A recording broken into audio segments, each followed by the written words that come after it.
students, today we are starting a new chapter and chapter name is cash book. So what is cash book? A cash book is a book of primary entry. All cash transaction are recorded in the cash book. Cash book एक ऐसी book है जहां पे हम सारे cash के transaction record करते हैं. अब आप लोग सोच रहे होंगे, कंफ्यूज होंगे कि what is the difference between the cash account, जब हम कैश अकाउंट बनाते थे लेजर अकाउंट्स में और कैश बुक में. अब होता क्या है कि जब हम कैश अकाउंट बनाते थे लेजर अकाउंट में तो उसमें सिर्फ हम एक अकाउंट बनाते थे. इट मीन्स अगर हम एग्जाम्पल समझे तो हम सिर्फ एक पेज पे एक अकाउंट बनाते थे कैश अकाउंट. लेकिन अब हम क्या कर रहे हैं, कैश के लिए पूरा का पूरा एक रजिस्टर मेंटेन करेंगे जिसे हम कहेंगे कैश बुक. क्योंकि आपको पता है कि अकाउंटेंसी में 90% ट्रांजेक्शन रिलेट करते हैं कैश के साथ, है ना. अगर हमारी जो 10% एंट्रीज है वो क्रेडिट की होती है, लेकिन उनमें भी हमें मिलता गया है कैश ही मिलता है. तो अब हम क्या कर रहे हैं, कैश के लिए एक रजिस्टर मेंटेन करेंगे और उसमें सारे ट्रांजेक्शन किससे रिलेटेड होंगे, कैश से रिलेटेड, जिसे हम कैश अकाउंट नहीं क्या कहेंगे, कैश बुक. क्लियर.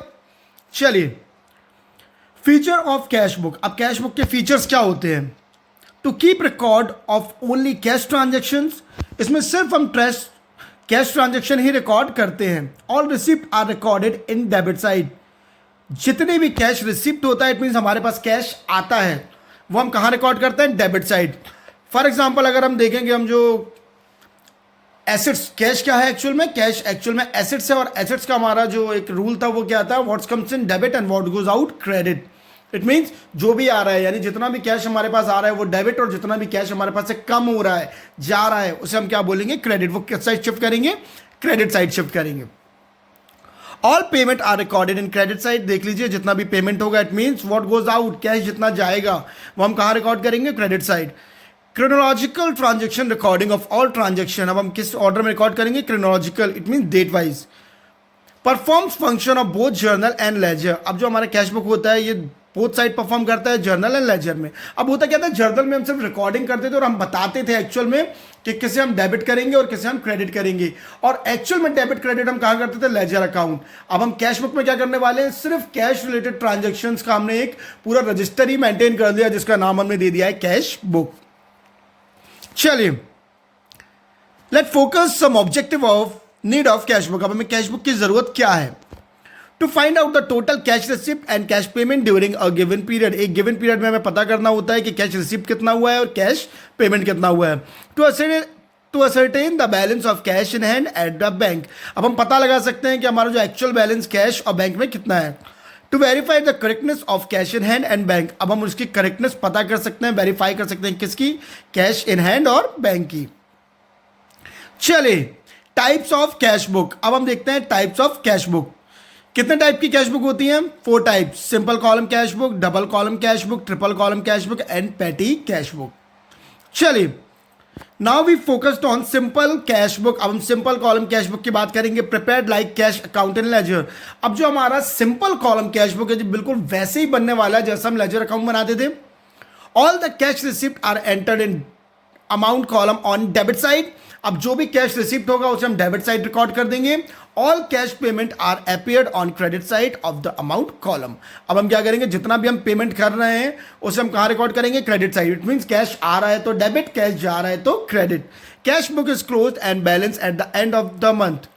ठीक है, क्या होता है, कैश बुक जब क्लोज होती है, balance at the end of the month. अब हम चेक करते हैं कि एंड में हमारे पास कितना बैलेंस रिमेनिंग बचा हुआ है. Let's see one example of simple column cash book. एक क्वेश्चन की हेल्प से हम समझेंगे what is simple column cash book. 2012 January 1 purchase goods for cash ₹10,000. हमने गुड्स परचेज की कितने से, 10,000 से. जनवरी 6 सोल्ड गुड्स फॉर कैश. अब हमने 25,000 रुपए के गुड्स बेच दी. जनवरी 8 पेड रेंट ₹1,000. अब हम सबसे पहली एंट्री की बात करें, अगर हम बता रहे हैं परचेज गुड्स. अब हमने क्या किया, परचेज गुड, तो एंट्री बनी होगी purchase account debit to cash. It means what goes out, cash. Cash हमें पेमेंट करना पड़ेगा क्योंकि हम कोई चीज खरीद रहे हैं. तो अगर हमें पेमेंट करना पड़ रहा है तो हम किस साइड लिखेंगे, पेमेंट साइड. देख लीजिए, सबसे पहले यहाँ पे परफॉर्मा.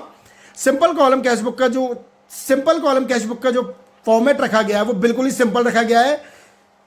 अब यहाँ पे जो भी हमें रिसीप्ट हो रहा है उसे हम डेबिट साइड लिखेंगे, लेकिन डेबिट साइड में हमने क्या कर दिया, डायरेक्टली क्या लिख दिया, रिसीप्ट. और जो भी हम पेमेंट करेंगे उसे हम क्रेडिट साइड लिखेंगे, लेकिन क्रेडिट साइड में हमने डायरेक्टली पेमेंट कर दिया. It means receipt debit and payment credit. अब जो भी हम पेमेंट करेंगे वो पेमेंट साइड पर चला जाएगा। देखिए जब गुड्स परचेस की है 10,000 की तो हमें पेमेंट करना पड़ा, तो हमने क्रेडिट साइड लिख दिया बाय परचेस अमाउंट कॉलम में 10,000 रुपीज। 10,000 से हमारा कैश कम हो गया। Clear. Sold goods for cash 25,000।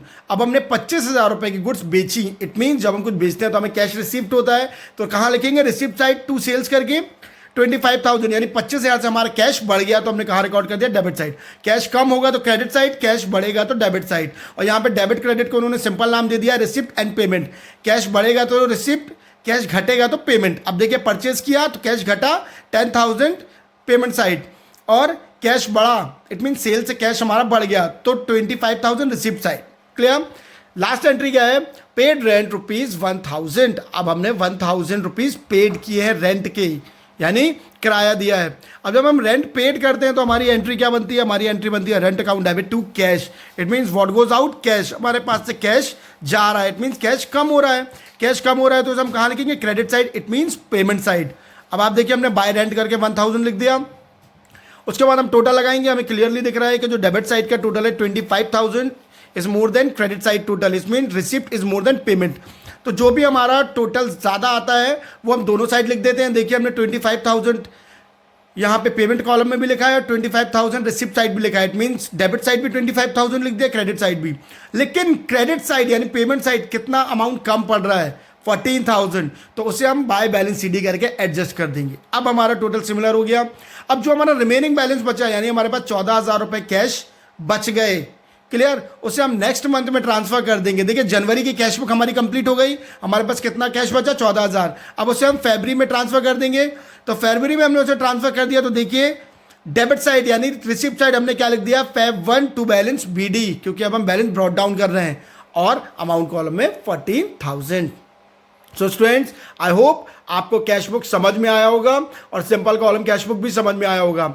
हमारे नेक्स्ट लेक्चर में हम डिस्कस करेंगे कुछ और टाइप्स ऑफ कैश बुक और कुछ न्यूमेरिकल क्वेश्चंस। तब तक के लिए थैंक यू।